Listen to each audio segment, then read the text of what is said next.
Certains disent que le divorce est un échec. D'autres disent que c'est une nouvelle chance. Mais qu'en pense votre maison?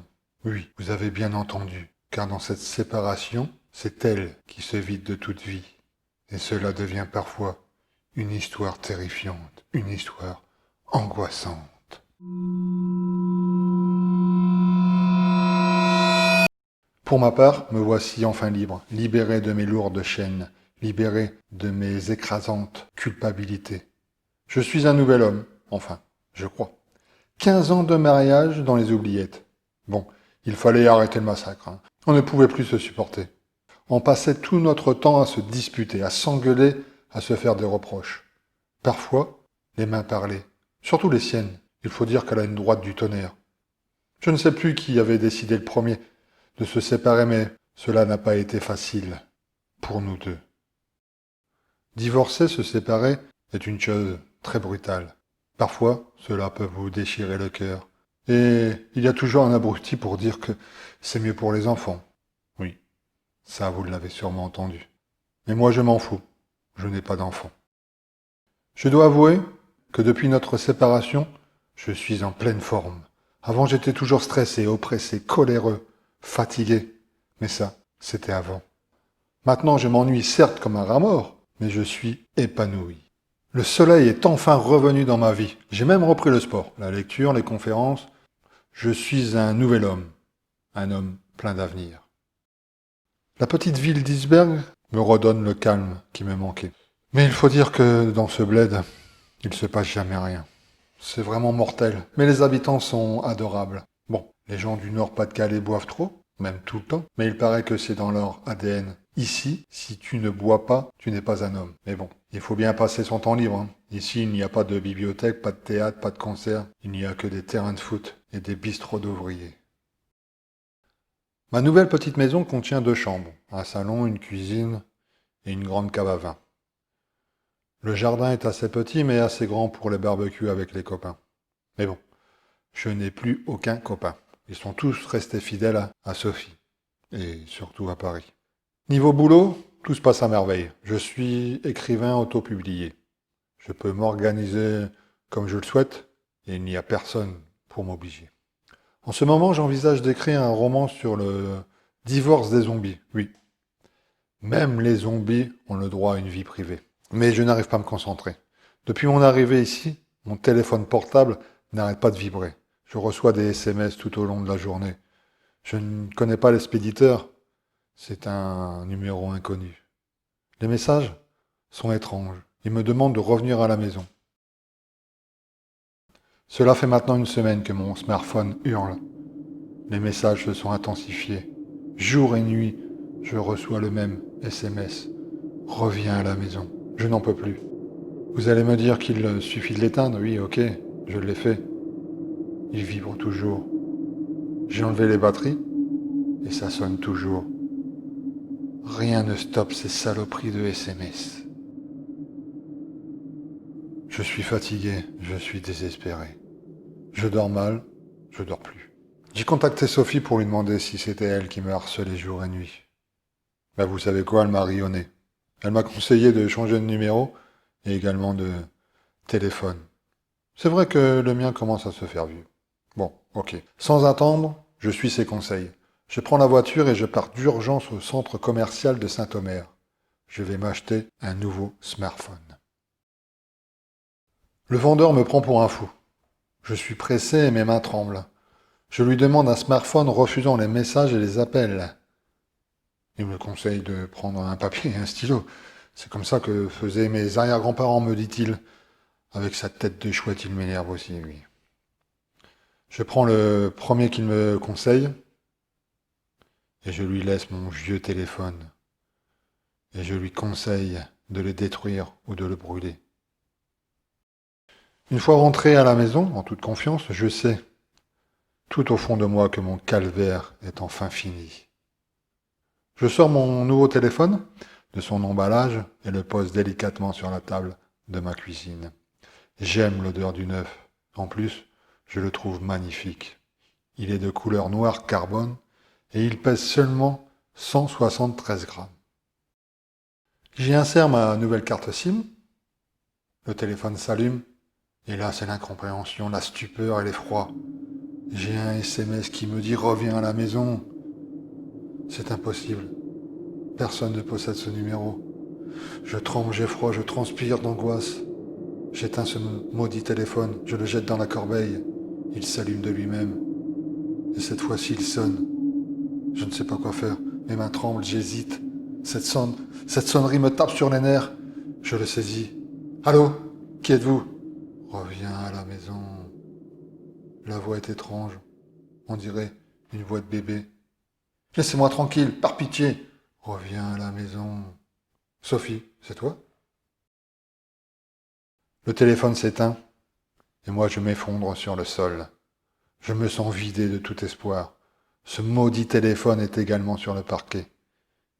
Il est en 1000 morceaux. Il a dû tomber avec moi. Je le regarde, je le fixe. Son silence me glace le sang. J'ai la tête qui tourne, j'ai une étrange nausée. Je repense à cette voix. Je suis certain que c'était un nourrisson qui parlait. Mais cela est impossible dans un monde normal. Suis-je encore dans un monde réel? Ou suis-je devenu complètement fou? Quelques jours plus tard, j'installe mon nouveau téléphone dans ma cuisine. Ne vous moquez pas, mais j'ai acheté un vieux téléphone à cadran, le même que possédaient mes grands-parents. Ces vieux appareils sont impossibles à pirater. Pour fêter cela, je déguste un excellent thé du Japon. C'est un souvenir de mon précédent voyage là-bas. Je vais régulièrement saluer nos amis japonais. Ils adorent mes livres. Mes livres parlent souvent de mondes étranges, de vie souterraine. Mais franchement, je pense qu'en ce moment, la réalité dépasse mon imagination. Soudain, le téléphone sonne. J'ai un mauvais pressentiment. Et si c'était la voix? Allez, je m'inquiète pour rien. Personne n'a ce numéro. Personne ne peut pirater ce téléphone des années 70. C'est sûrement un mauvais numéro. Ou peut-être mon agence téléphonique qui désire me refiler un forfait plus cher. Oui, je vous écoute. Allô? Allô, y a quelqu'un? Je vous écoute. Personne. Je raccroche. Ça ressonne. Je réponds avec un léger agacement. Oui, allô? Allô? Qui êtes-vous? Arrêtez de me harceler! La voix de bébé me répond. Mon sang se fige. Un frisson d'horreur me traverse le corps. Je ne comprends pas ce qui m'arrive. Ai-je bien entendu? Mais qui est cette chose, oui, cette chose qui me harcèle sans cesse? Je réfléchis. C'est impossible que ce soit un bébé.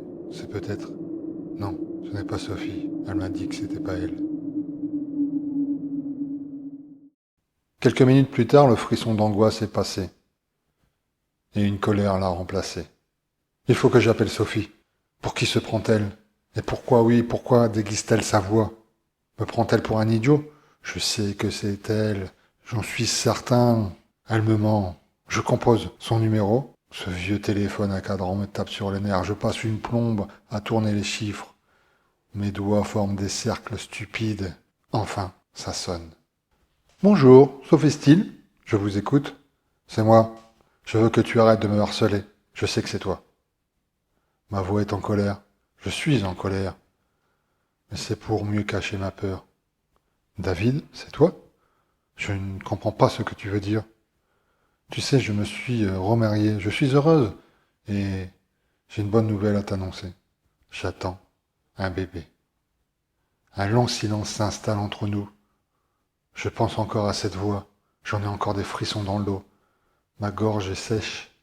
Je respire nerveusement. J'essaie de me calmer. Je prends une longue et profonde respiration et brise ce silence de glace. Sophie? Oui? Quelqu'un me tourmente. David, il faut que tu refasses ta vie. Ne te retourne pas. Va de l'avant. Oui, mais je sais, notre séparation n'a pas été facile pour toi. Mais peut-être qu'un professionnel pourra te venir en aide. Je raccroche. Elle me prend pour un fou, pour un taré. Mais moi, je sais que je ne suis pas cinglé. Le vieux téléphone a sonné et une voix de bébé m'a répondu. Je suis pas complètement malade. Mon vieux téléphone ressonne. C'est sûrement Sophie. Elle n'a pas apprécié que je lui raccroche au nez. Bon, je réponds. Allô, je suis absent pour le moment, je suis chez les aliénés. Merci de me laisser un message à la con et je rappellerai peut-être. Reviens à la maison. Oh, bordel, c'est la voix. Reviens à la maison. Ton fils unique est mort-né dans cette maison. Tu n'as pas le droit de partir. Tu dois rester. Mon Dieu, il parle de mon fils Théodore. Théodore veut dire don de Dieu, car Sophie et moi avions des difficultés à avoir un enfant. Après plusieurs années de traitement, Sophie tomba enfin enceinte. Mais tout s'est mal passé. Le bébé prématuré mourut dans les bras épuisés de Sophie. Et je m'en souviens maintenant, c'est à partir de ce jour où notre couple a commencé à vaciller. Comment se fait-il que cette voix connaisse cette histoire? Sophie me dit que c'est pas elle. Bon, maintenant je la crois. Il me reste qu'une chose à faire. Si quelqu'un veut que je retourne dans mon ancienne maison, je vais y aller. Je vais me rendre là-bas. Et quand je choperai ce petit salopard, je vais lui en faire paver. Je coupe le moteur de ma berline et contemple la façade de mon ancienne maison. Elle semble vide. Les volets sont clos, l'herbe de la pelouse est revenue sauvage, et le panneau à vendre s'enrhume impitoyablement. J'ouvre la portière, je jette un coup d'œil anxieux autour de moi. Les enfants des voisins sont sûrement à l'école. Tout est calme et silencieux. Je descends de la voiture et me dirige d'un pas anxieux dans mon ancienne demeure. J'ai une boule à l'estomac. Je monte les 3 marches et découvre que la porte n'est pas verrouillée. Je la pousse, elle s'ouvre. Cela est étrange de revoir son ancienne maison. Cela est encore plus étrange de découvrir cette maison sans vie. J'avance prudemment, je ressens cette boule dans l'estomac. Elle grandit à chacun de mes pas. Je pénètre dans mon ancien salon. Mes souvenirs me relancent. Je me revois dans un état d'anxiété extrême, criant sur Sophie. J'entends à nouveau ces mots horribles qui sortaient de ma bouche. « Tu as tué mon enfant !» Sophie a bien fait de me quitter. On ne pouvait plus vivre sur des regrets. Allez, je décide de partir. De toute façon, cette maison chargée de rancune et de haine, je n'en peux plus. Je sors du salon, je longe le long couloir et m'apprête à sortir quand, à l'étage, j'entends des sanglots. C'est des sanglots d'un bébé. Mon sang se glace, mes mains tremblent. J'ai du mal à respirer. Une étrange oppression me serre le cou. Je prends les escaliers. Les marches en bois crient et craquent sous mes pas. Mes gestes sont lents et lourds. Mon regard est fixé en haut des escaliers. Mes oreilles sont concentrées sur les pleurs de bébé qui se font de plus en plus agressifs. Je suis enfin en haut des marches. Étrangement, cet étage n'a pas changé. Tout est comme avant. J'ai l'impression de revivre dans le passé. Rien n'a changé, sauf sur le mur, une photo de bébé est accrochée. Mon cœur s'affole. J'attends une voix de femme à travers la porte de notre ancienne chambre à coucher. Je suis abasourdi, terrifié. Je pose ma main sur la poignée de la porte et ouvre. Une infirmière me sourit. Elle tient Théo dans ses bras. Je sais que c'est lui. Il est vivant. Il tourne la tête dans ma direction. Il me sourit. « Prenez votre enfant dans les bras, monsieur. » Je tiens mon enfant contre mon cœur. Un sentiment de bien-être et d'amour s'empare de moi. Théo pose sa petite main sur ma joue. Ses yeux me disent de ne pas avoir peur, de ne pas m'inquiéter. Je ne sais pas pourquoi, ni comment, mais je me retrouve sur le toit de mon ancienne maison.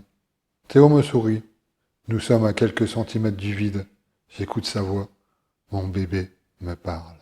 « Papa, tu es revenu à la maison. N'aie pas peur, tout va bien maintenant. Il ne faut pas en vouloir à maman. Elle a fait ce qu'elle pouvait.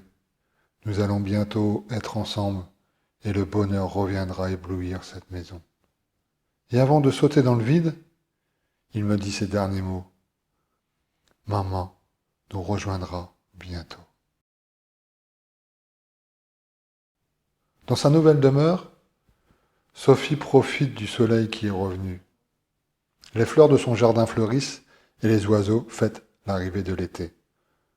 Son nouvel enfant court à quatre pattes sur la pelouse. Il a le même sourire que sa mère. Sophie est heureuse.